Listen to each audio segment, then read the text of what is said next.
without waiting, Miss Mia, without further ado, let's welcome the participants from Blue Cherubim, composed of Grade 4 Saint Anastasia, 5 Saint Gregory, and 6 Saint Paul. They do believe that faith, hope, humility, balance, and enduring hardships are the values that a team should have to be successful.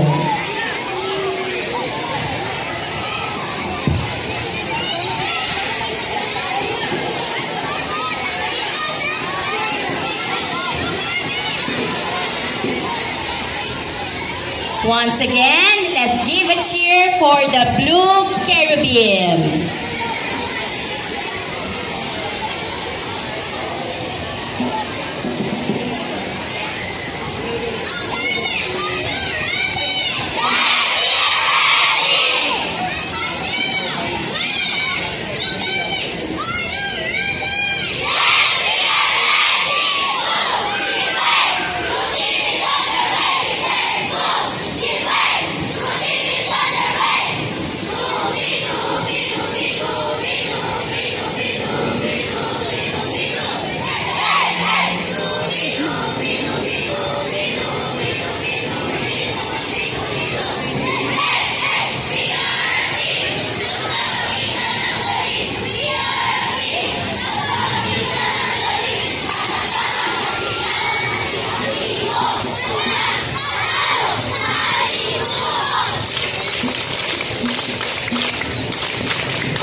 Wala ba tayo mga ka-musicians? That was amazing, Blue Cherubim.